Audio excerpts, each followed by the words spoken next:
آج کے دور میں عدل و انصاف تلاش کرتے ہو، یہ یقین رکھتے ہو کہ انصاف مل جائے گا؟ آج تو رہزنوں اور ڈاکوؤں کا قبضہ ہے، کرسیوں پر، اقتدار پر انسان نہیں حیوانات کا بسیرا ہے۔ انسانیت تو مر چکی ہے۔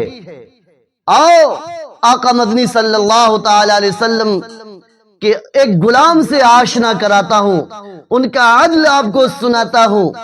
دنیا کی عدالتوں میں تیرا نام رہے گا، دنیا کی عدالتوں میں تیرا نام رہے گا، فاروق تیرے نام سے اسلام رہے گا۔ حضرت عمر فاروق رضی اللہ تعالی عنہ کا زمانہ ہے، آپ کے خلافت کا دور ہے، رات کا وقت ہے، حضرت علی مرتضی رضی اللہ تعالیٰ عنہ تشریف لاتے ہیں۔ حضرت عمر فاروق نے معلوم کیا خیر تو ہے، خیریت سے تشریف لائے ہیں۔ حضرت علی نے فرمایا اللہ کا شکر ہے، ایک ذاتی مشورے کے لیے آنا ہوا ہے۔ حضرت عمر فاروق رضی اللہ تعالیٰ عنہ اس وقت میں سرکاری کاغذات کو پر کر رہے تھے، لکھ رہے تھے۔ جو چراغ روشن تھا اس کو گل کر دیا، بجھا دیا، دوسرا چراغ جلایا اور حضرت علی کی طرف مخاطب ہوئے۔ حضرت علی نے معلوم کیا، پوچھا کہ عمر فاروق آخر یہ کیا معاملہ ہے؟ جو پہلے سے جو چراغ روشن تھا اس کو روشن رہنے دیتے، دوسرے چراغ کو روشن کرنے کی کیا ضرورت تھی؟ پہلے چراغ کو بجھانے کی، گل کرنے کی کیا ضرورت تھی؟ حضرت عمر فاروق نے فرمایا علی رہنے دو، یہ میرا اور میرے اللہ کا معاملہ ہے۔ حضرت علی نے فرمایا کہ پھر میں مشیر کیسا؟ حضرت عمر فاروق نے فرمایا کہ حضرت علی تم جانتے تو ہو کہ میں ابھی تک جو کام کر رہا تھا یہ سرکاری کاغذات کو پر کر رہا تھا، اس لیے سرکاری پیسے سے خریدا ہوا تیل کا چراغ روشن کر کے کام کر رہا تھا، لیکن جب اپنی ذات کی باری آئی تو سرکاری والے پیسے والے تیل چراغ کو بجھو کر اسے گل کر کے اپنے ذاتی پیسے سے خریدا ہوا چراغ میں ڈال کر تیل آپ سے مخاطب ہوا ہوں۔ یہ تو عدل ہے، یہ میرے نبی صلی اللہ تعالی علیہ وسلم کے غلام کی مثال ہے۔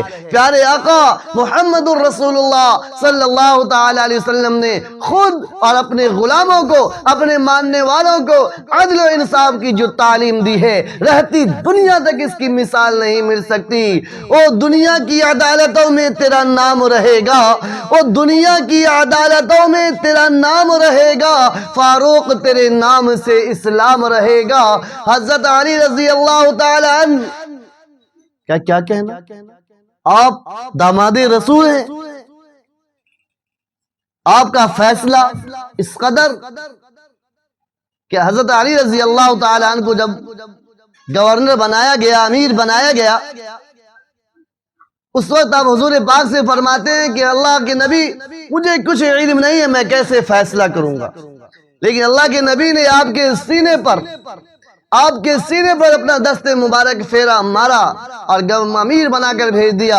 حضرت علی فرماتے ہیں کہ اس کے بعد سے مجھے کبھی بھی کسی کے فیصلے میں تردد تک نہیں ہوا، شک نہیں ہوا۔ اللہ کے پیارے نبی صلی اللہ تعالی وسلم کی تعلیم کا اثر ہے، آپ کی صحبت کا اثر ہے، آپ کی برکت کا اثر ہے۔ حضرت عمر فاروق رضی اللہ تعالی عنہ کا جس روز انتقال ہوا، ایک بھیڑ بکریاں چرانے والا کیا گواہ دیتا ہے، سنیے، دل کی ڈائری پر نوٹ کیجئے اور اپنے اندر بھی عدل قائم کیجئے۔ عمر فاروق رضی اللہ تعالی عنہ کا جس روز انتقال ہوتا ہے،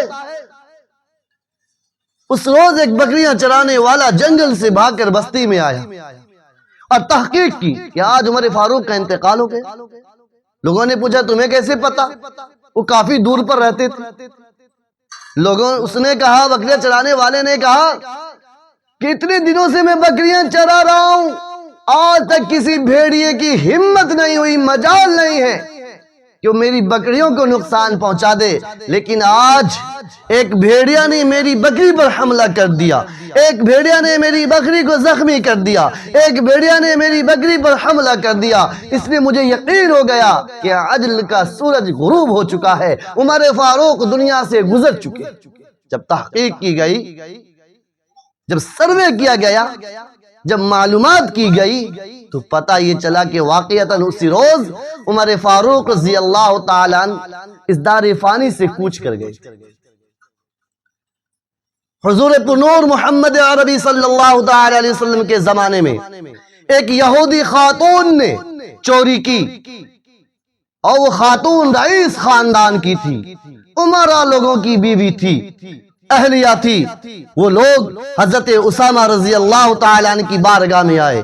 حضرت اسامہ وہ ہیں جن سے پیارے آقا محمد الرسول اللہ صلی اللہ تعالیٰ علیہ وسلم بے پناہ محبت کیا کرتے تھے، بڑی محبت کیا کرتے تھے۔ حضرت اسامہ سے اس یہودی نے درخواست کی کہ آپ کہہ دیجئے کہ حضور پاک ان پر حد جاری نہ کریں، ان کے ہاتھ کو نہ کاٹیں، چونکہ ہمارے خاندان کا معاملہ ہے، ہم لوگ رئیس خاندان سے ہیں، ہم لوگ امیر لوگ ہیں، اس لیے ہم لوگ کی ناک کٹ جائے گی، سر جھک جائے گا، ہم لوگ کی عزت کو تار تار کر دیا جائے گا، اس لیے حضور پاک کی بارگاہ میں آپ سفارش کر دی۔ حضرت اسامہ نے اولاً منع فرمایا، لیکن وہ لوگ بضد ہوئے، ضد پر آ گئے۔ حضرت اسامہ کسی طریقے سے ہمت جٹا کر حضور پرنور محمد عربی صلی اللہ تعالی وسلم کی بارگاہ میں تشریف لے گئے اور درخواست کی کہ اللہ کے نبی اس خاتون کہ حد کو، سزا کو موقوف کر کے فدیہ لے لیا جائے، ٹیکس لے لیا جائے، بدلہ لے لیا جائے، جرمانہ لے لیا جائے۔ عمر اللہ کے نبی صلی اللہ تعالی علیہ وسلم کا چہرہ سرخ پڑ گیا، چہرہ لال ہو گیا۔ فرمایا اسامہ، اللہ کی حدود میں سفارش کرنے آئے ہو، یہ بات کان کھول کر سن لو، اگر محمد کی چہیتی لاڈلی پیاری بیٹی اگر فاطمہ بھی چوری کرتی تو اس کا بھی ہاتھ کاٹ دیا جائے گا، کسی طریقے کی کوئی تخفیف نہیں کی جائے گی۔ یہ میرے پیارے آقا محمد الرسول اللہ صلی اللہ تعالی علیہ وسلم کی تعلیمات ہے، آپ کا مشن ہے، آپ کا عمل ہے، آپ کے اقوال ہیں، آپ کے اعمال ہیں، آپ کے کردار ہیں۔ کسی کے ساتھ دوہرا رویہ نہیں۔ آج کیا ہوتا ہے؟ کسی کے میٹھے میٹھے بول ہیں، کسی کے، بولو آپ لوگ بھی، کسی کے میٹھے میٹھے بول ہیں، کسی کے نیت میں جھول ہے۔ یہ دنیا گول ہے، ہم سب کے ڈبل رول ہیں، تبھی تو ہم سب کے اعمال ڈاماڈول ہیں، ہم سب کے اعمال ڈاماڈول ہیں، اور ہم سب ہیں پکے ڈھول ہیں، ہم سب پکے ڈھول ہیں۔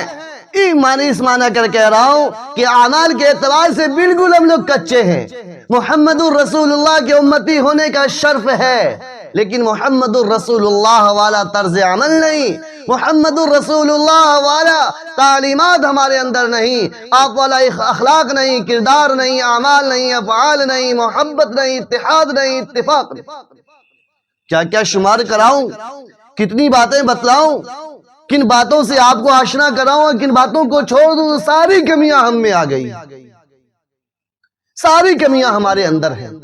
ہم نے عدل و انصاف محبت کا سبق مانگا تھا، ہم نے عدل و انصاف محبت کا سبق مانگا تھا، ہم نے کب اپنے ہی زخموں پر نمک مانگا تھا، ہم نے کب اپنے ہی زخموں پر نمک مانگا تھا۔